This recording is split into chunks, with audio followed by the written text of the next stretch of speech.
choose a human over an ape. This was a human place. It is not yours. It is now, isn't it? You'll bend for your king. Never.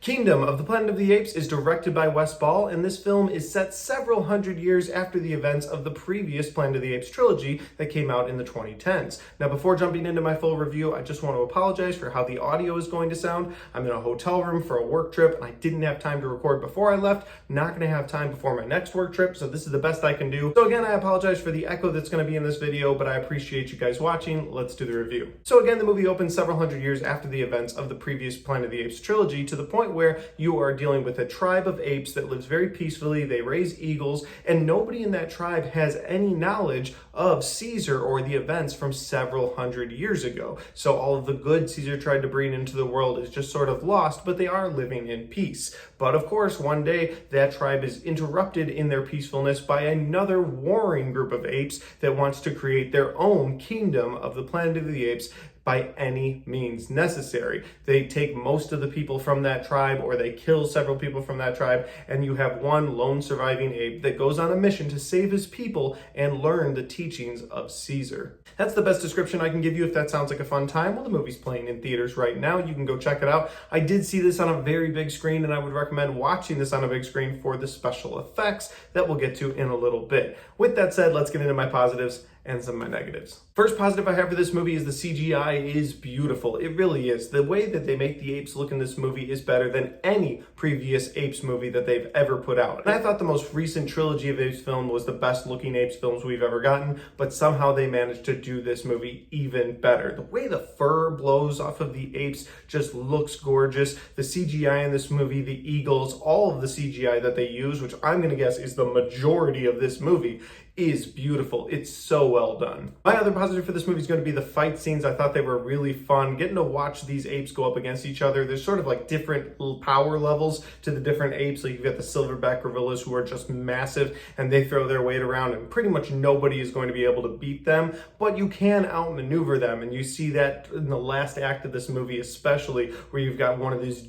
big apes going up against your main protagonist in the film, and he's able to just outmaneuver him in this fight because he's a lot smaller. So that was fun to watch as well. But yeah, again, the fight scenes were fun. I thought they were done really well. They were intense, and overall they were a good time. I would recommend this movie just for the fight scenes and CGI alone. But that's where my positives end, and now we have to get into my negatives. And my first negative for this film is that it's missing the powerful human performance that I feel like the trilogy had directly before this film. And what I mean by that is that in the first movie, you had James Franco guiding you through that film. In Dawn of the Planet of the Apes, you had Gary Oldman getting you through that film. And in the third and final movie in that franchise, War for the Planet of the Apes, you had Woody Harrelson getting you through that film. And I felt like it had strong human performances. And that's not to say the humans don't do a good job in this film, but I just didn't buy into their performances as much as the previous three films. Didn't feel like they brought in an A-lister like they did in those previous three films. And to me, that hurt the storytelling, because when you're going with these CGI apes, it's fine, but I need that human element in a Planet of the Apes story. To me, that's what makes it more compelling. Just warring apes versus warring apes, it doesn't work for me as well as having that human element to the story, which it looks like this movie is trying to set up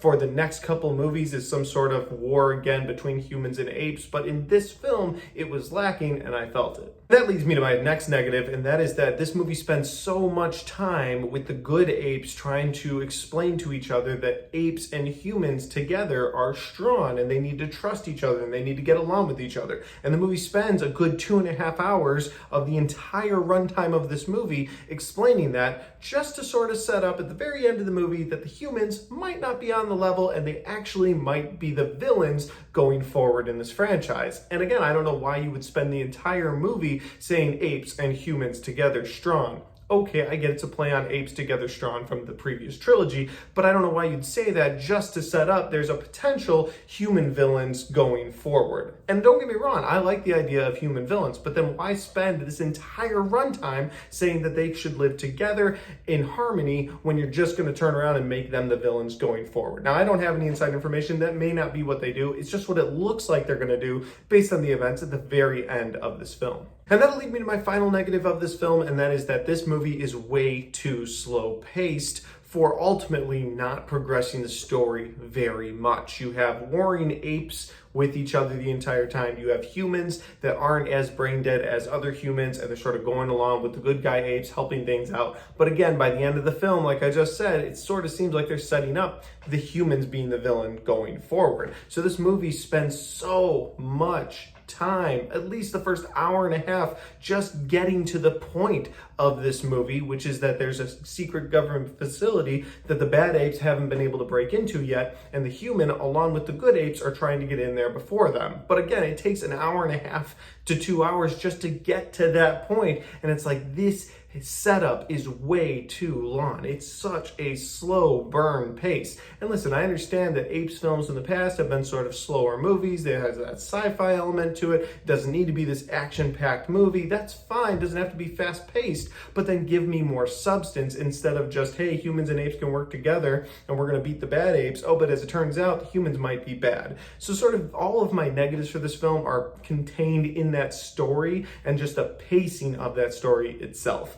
But overall, guys, I will say that this movie wasn't the worst thing I've seen this year, but it was a disappointment. I'm very disappointed in what they ended up giving us. Going into this movie, the trailers we had gotten didn't give us much of the story, and I thought, wow, they're really holding back on this because they're going to have something to wow us with. But now, after watching the movie, I feel like the trailers didn't give us a lot to go on because there wasn't much substance in the film.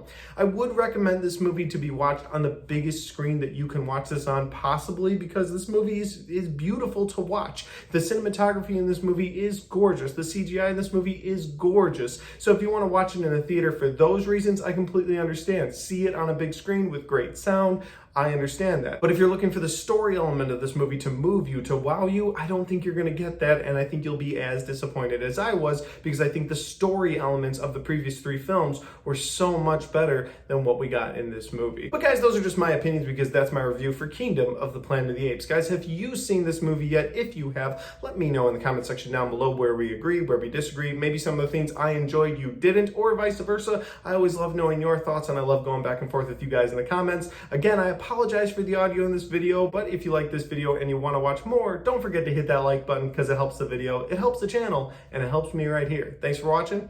I'll see you next time.